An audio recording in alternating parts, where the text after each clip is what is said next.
Greetings and welcome to this video on Mucorales. In this video, we'll discuss about mucormycosis treatment. In this video, we'll discuss why mucormycosis is deadly and the delay will directly cause mortality and not just morbidity. So we'll get started. So mucormycosis is not resistant aspergillosis. It's completely different morphology. It is a broad ribbons like aseptic hyphae is present. This defines its physical behavior in the tissue.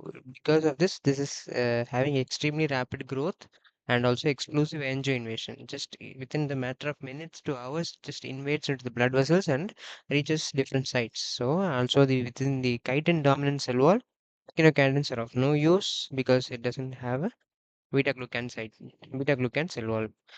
Also, there is altered sterol composition. This invalidates the entire drug class of this echinocandins. Pathophysiology, why it kills fast because of rapid switch to hyphal growth inside the cell and also cause thrombosis, vascular collapse and occlusion. With inhalation, critical insight is that spore deposition in inoculation is the way it enters into the body. Then hyphae physically pierce the vessels and causes angioinvasion, and it can also cause infarction, tissue necrosis, and will also lead to zero drug flow, so that the drug does not even reach the site of action. So once infarction occurs, medical therapy alone is futile because drug delivery to that site has become almost impossible. Echinocandins are completely useless and having 0% efficacy against Mucor because Mucor wall is made up of chitin cell wall and very minimal beta 1,3-D glucan.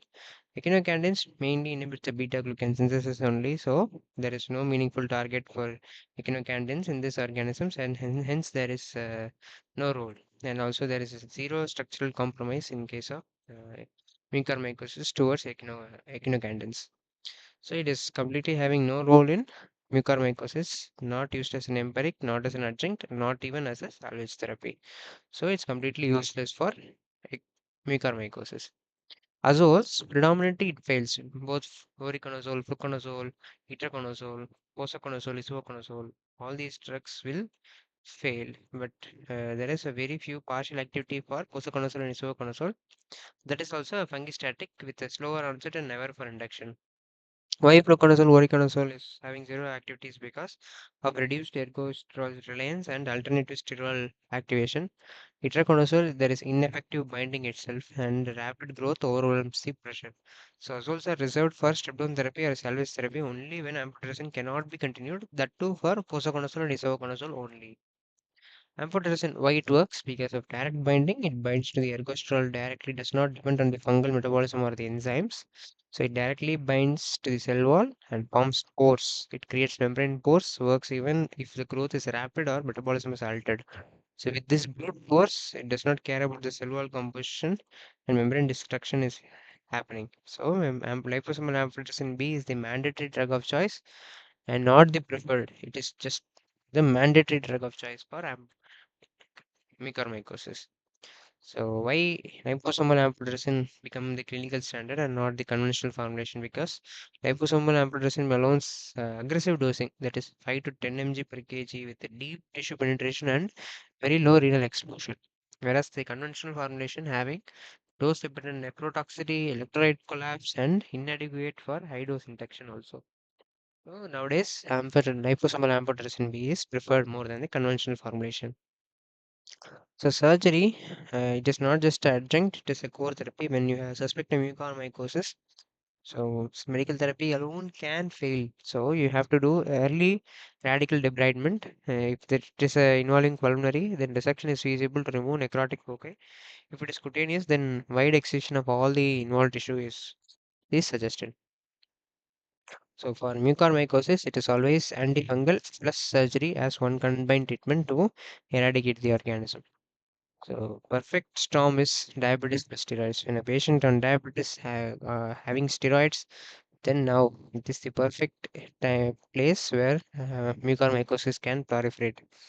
So in hyperglycemia impairs neutrophil function, increases free iron availability also. It is the fungal fuel. For acidosis, enhances fungal growth kinetics and promotes rapid angioinvasion. and steroid suppresses phagocytic immunity and masks early symptoms of inflammation. So this is why Mucor exploded during the COVID and new host condition and not due to new fungi. So always keep in mind about mucormycosis in back of your mind when you suspect a patient with fever suddenly with who is on diabetes plus steroids. So decision framework, do not wait for culture. Start liposomal amphotericin when you suspect it is mucormycosis. Aggressively control the sugars and acidosis. And stop steroids if possible. Start call the surgical team early and think debridement early whenever it matters. So every hour matters for mucormycosis. The patient may not be stable for long. So fatal error is that starting voriconazole while waiting to differentiate Aspergillus mucor is very bad. This treats Aspergillus but allows mucor to export. If mucor is in the differential, amphotericin first, then de-escalate later if wrong. So never the reverse.